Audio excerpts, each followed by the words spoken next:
Welcome to this explainer. Okay, be honest with me. Have you ever opened your banking app and immediately felt this massive knot in your stomach? Or, maybe you finally hit a big financial goal, but instead of celebrating, you just feel kind of guilty? Well, today we're diving into a genuinely fascinating piece of writing from Salima that hits the nail on the head. She reveals this huge, profound truth. Our financial anxieties are literally almost never about the actual numbers in our bank accounts. Instead, it's all about the quiet, invisible psychology operating entirely behind the scenes. We're going to map out exactly what's happening in your brain when you interact with your money. So let's jump right in. Do you have money blocks? Seriously, think about it. Have you ever actually used that exact phrase to describe your own financial frustrations? Or maybe those endless cyclical spending habits? It's a buzzword we hear literally everywhere in the personal development and finance worlds, right? Usually it pops up right when someone feels totally stuck. But here's where we hit our first major paradigm shift of the day. The term money block, it's actually a trap. It's this super vague catch-all phrase that just lazily lumps together completely different human experiences. And the source material makes a really brilliant point here. You simply cannot edit or fix an internal script if you can't even see it clearly. When we misdiagnose our behaviors with such a broad, generic term, we make it almost impossible to actually fix the root problem. So, if they aren't just generic blocks, what are they exactly? Well, here is the framework that changes the whole shebang.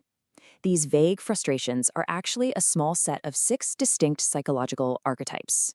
Each single one has its own unique logic, its own root cause, and its own specific fingerprints.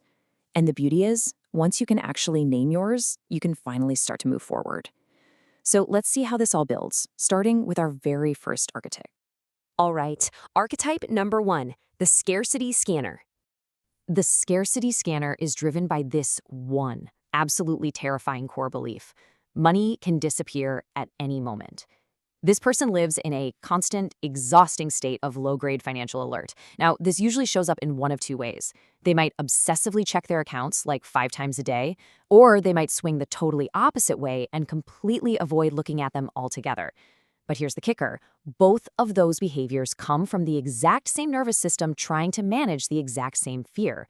They might over-optimize tiny expenses, feeling this literal physical tightness in their chest when they spend a dime, even when they can objectively afford it.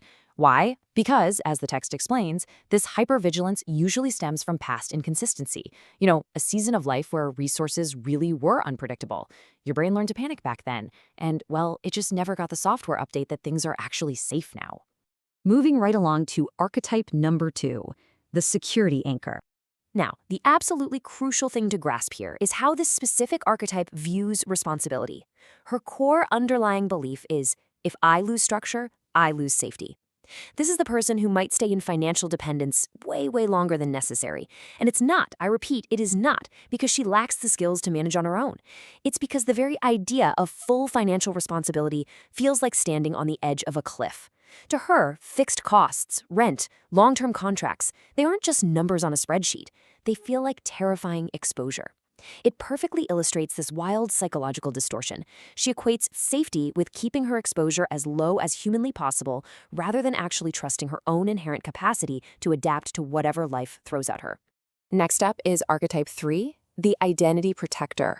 This one is perhaps the most subtle archetype of the entire bunch, and honestly, it catches a lot of people totally off guard. Her core belief? It's that earning more actually changes her into someone she just doesn't recognize. This is the classic case of someone turning down massive opportunities because they feel too big, or someone who feels this bizarre guilt whenever her income actually goes up. And listen, it is so vital to understand that this is not laziness. It's not even a fear of success, like we always hear about. What's really happening is an unconscious, fierce protection of an outdated version of herself. Her internal identity just simply hasn't updated to match the incredibly successful life she is actively building right now. All right, let's look at archetype 4, the emotional money regulator. For this archetype, money has totally lost its status as just a neutral, everyday tool. Instead, her guiding, unconscious mantra is simply, money is how I manage how I feel. It's literally become an emotional pressure valve. So this is the person who overspends when she's stressed out, using shopping as this immediate, quick-hit emotional relief. Her financial decisions shift completely based on whatever mood she happens to be in that day. And you know what? That emotional pressure valve creates a very specific and, frankly, exhausting behavioral loop. It goes exactly like this. Step 1, saving diligently. Doing great. Step 2, boom, an emotional trigger hits, which leads directly to impulsive spending. Step 3, this wave of overwhelming regret. And then step 4, retreating back into strict saving mode to try and compensate for it. She constantly wonders why she can't get any real financial traction, but it's simply because money is acting as a coping mechanism for her, rather than a logical resource. Which brings us to Archetype 5, the independence fear loop. Here, we're looking at someone who relies really heavily on shared systems, maybe partners, maybe family. For them, the mere idea of having no fallback triggers this unnameable, deep-seated dread in the pit of their stomach. The fascinating mental distortion for this archetype is that autonomy and financial independence do not feel like some liberating, joyous freedom. Quite the opposite. They feel like terrifying exposure. The core belief driving the whole show here is that full independence is risky and heavy. And finally, our last archetype, number 6, the worth disconnect. This is the archetype who chronically, almost automatically, undercharges for her work. She's the one giving out unprompted discounts before anyone even asks, and she really struggles to just state her price without immediately apologizing for it. When she gets a big payment, or honestly, sometimes even just a nice compliment, a little voice inside her head whispers, "Oof, this feels like too much for me." It is a complete and utter disconnect between her inherent self-worth and the actual, objective, tangible values she is putting out into the world. So that brings us to the hidden common thread, and exactly why pure logic won't fix this. Now, what I find absolutely fascinating here is that looking at things this way completely removes guilt from the equation. None of these 6 archetypes are moral failings, and they certainly aren't logical math problems that you can just aggressively budget your way out of. What we're actually dealing with under the hood are nervous system predictions, deeply ingrained identity scripts, learned emotional associations, and these invisible, heavily reinforced behavior loops. I mean, think about it. A person can be objectively, mathematically, financially stable, right?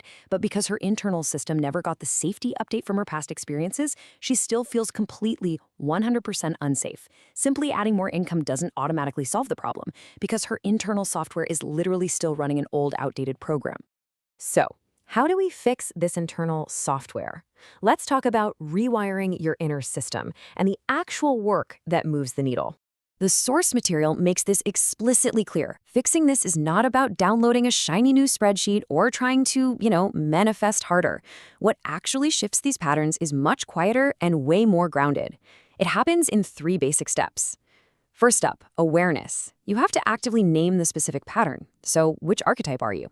Second, small exposure. We are not talking about taking massive, terrifying leaps of faith here. We're talking about tolerable doses, just checking the bank account once, raising your prices by just a tiny, tiny fraction, making a single financial decision independently. And third, new evidence. Guys, this is where the magic happens. You experience the undeniable fact that, hey, I did it, and the sky didn't fall, nothing collapsed. Lived experience and solid new evidence are what actually rewrite your nervous system's outdated software. Mere insight won't do it. You actually have to take the action. I really want to leave you with this incredibly powerful thought from the text. The outer work only sticks when the inner system is ready to hold it. So before you go out and download yet another budgeting app or try to force yourself into another doomed financial strategy, I challenge you to ask yourself a tough question. Which of these 6 archetypes is quietly running your show right now? Because until you confront that hidden script, every single dollar you make is going to feel like a battle. So what is your money actually trying to protect you from? Thanks so much for joining me on this explainer. I really hope this gives you a completely new lens to view your finances through.